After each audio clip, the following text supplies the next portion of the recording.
मनोज दो जने अंदर होगी। Dear students, good morning. Today I am going to teach a new ghazal by Dr. Sir Muhammad Iqbal. अजीज तलबा व तालिबात, इकबाल की यह मशहूर गज़ल शुरू करने से पहले डॉक्टर मोहम्मद के हालात ज़िंदगी पर रोशनी डालना ज़रूरी और लाजमी समझता हूँ। आप तमाम बेहतर जानते हैं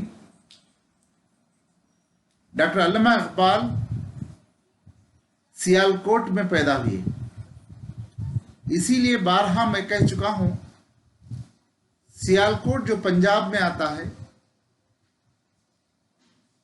यहां की मिट्टी बहुत जरखीज है। और इसी के मुतालिक इकबाल ने एक शेर भी कहा था, जरा जरा निम है तो ये मिट्टी बहुत जरखीज है साखी। तो उसी मिट्टी से अल्लाह रब्बुल इज्जत ने इकबाल को पैदा किया था और फैज़ अहमद फैज़ को भी पैदा किया था।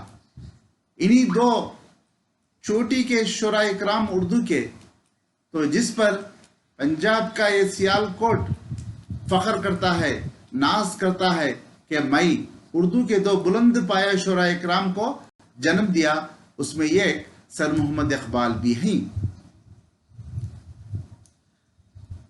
हर शायर की तरह आपकी इब्तिदाई तालीम भी सियालकोट में हुई, लेकिन आला तालीम हासिल करने के लिए ये लंदन जाते हैं। लंदन जो इंग्लैंड का पायतख्त समझा जाता था, उस दौर में आला तालीम हासिल करने के लिए हिंदुस्तान से गिने चुने लोग जाते थे। उन गिने चुने लोगों में सर मोहम्मद इकबाल का भी शुमार होता है। ये कितनी फख्र की बात है, सिर्फ मुसलमानों के लिए नहीं बल्कि सारे हिंदुस्तानियों के लिए फख्र की बात है कि एक हिंदुस्तानी अपनी आला तालीम हासिल करने के लिए हिंदुस्तान से लंदन गया, जहाँ के मशहूर मारूफ यूनिवर्सिटीज ऑक्सफोर्ड और कैम्ब्रिज में अपने आला तालीम हासिल की। वहाँ से फिर असर नौ लंदन से वापस आने के बाद बाहिसियत लेक्चरर अपने खिदमत अंजाम दिए। उसके बाद चंद दिन के लिए बाहिसियत बैरिस्टर, उस दौर में क्या है, कोई जो लॉ की डिग्री फॉरेन कंट्रीज से लेकर आता था उसको हम क्या है बैरिस्टर कहते थे। बाहिसियत बैरिस्टर दिल्ली के मशहूर मारूफ सुप्रीम कोर्ट में क्या है अपनी मुलाजिमत की। इससे भी चंद दिनों के बाद क्या है सुबकदोश होकर फिर बाहिसियत क्या है लेक्चरर ही अपना खिदमत अंजाम दिए।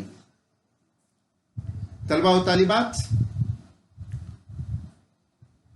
आपने अपने कलाम के जरिए मुसलमानों को बेदार किया और इनमें एक नई रूह फूंक दी। आप बेहतर जानते हैं जब हिंदुस्तान आजाद हुआ अंग्रेजों की हुकूमत से सन 1947 में, तो उस वक्त इल्मी एतबार से, मजहबी एतबार से, सियासी एतबार से, समाजी एतबार से मुसलमान बिल्कुल बैकवर्ड थे, यानी पीछे थे। इन्हीं मुसलमानों को आगे लाना इकबाल और इकबाल की शायरी का मकसद था। इकबाल अपनी शायरी के जरिए इन मुसलमानों को बेदार किया और उनमें क्या है एक नई रूह फूंकी, ताकि मुसलमान असर नो तालीम की तरफ तवज्जो हो जाएं। एक बात मैं अल्लाह के नबी हुज़ूर सल्लल्लाहु अलैहि वसल्लम की सुनाना आपको लाजमी समझता हूँ। अल्लाह के नबी का फरमान था और हदीस पाक भी है, इल्म हासिल करने के लिए चीन जाया करो। उसी दौर में अल्लाह के नबी 1450 साल पहले लगभग यह हदीस शरीफ आपके ज़बान मुबारक से निकली थी। तो इल्म हासिल करने के लिए तकलीफ कितनी भी क्यों ना हो, आप पैदल भी जाना चाहते हैं तो दूर दराज मकामात में जाकर क्या है इल्म हासिल करके आओ। जो भी अल्लाह के राह में आला तालीम हासिल करने के लिए जाएगा तो वो वहां से मुकम्मल करके वापस आने तक भी अल्लाह उसकी जान की, उसके खानदान वालों की हिफाजत करेगा। अल्लाह रब्बुल इज़्ज़त का वादा है कुरान पाक में। अजीज तलबा व तालिबात, ये रहा थोड़ा सा हालात ज़िंदगी उर्दू के मशहूर मारूफ शायर, जिनको शायर मशरिक़ के नाम से भी पुकारते हैं। एक बात और आपको मैं आगाह कराना चाहता हूँ, जहाँ तक इक़बाल की शायरी का ताल्लुक़ है, इक़बाल की शायरी कुरान और हदीस का सरचश्मा है। यहीं से इक़बाल की शायरी क्या है जन्म लेती है और उसका इख्तिताम भी यहीं पर होता है। इसके बाद में इक़बाल की यह गज़ल आपके सामने रिसाइट करना चाहता हूँ, समात फरमाएं।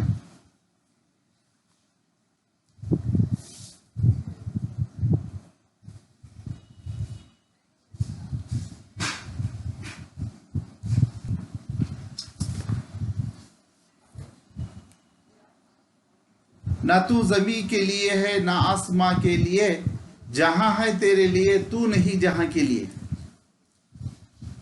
इस शेर की तशरीह करके मैं अपने क्लास को ख़त्म करना चाहता हूँ। अल्लाह रब्बुल इज़्ज़त ने अपने बंदे को पैदा किया है इस दुनिया में, तो बंदा ये ना समझे के लिए ना मैं ज़मीन के लिए हूँ ना आसमां के लिए है, लेकिन अल्लाह रब्बुल इज़्ज़त पूरी जहां, पूरे आलम, पूरी कायनात को क्या है बंदे के लिए पैदा किया है। लेकिन पूरी कायनात बंदे के लिए नहीं, वो उसके लिए नहीं है। ये समझ लेना क्या है ज़रूरी है। यहाँ पर मैं अपने क्लास को क्या है ख़त्म करता हूँ।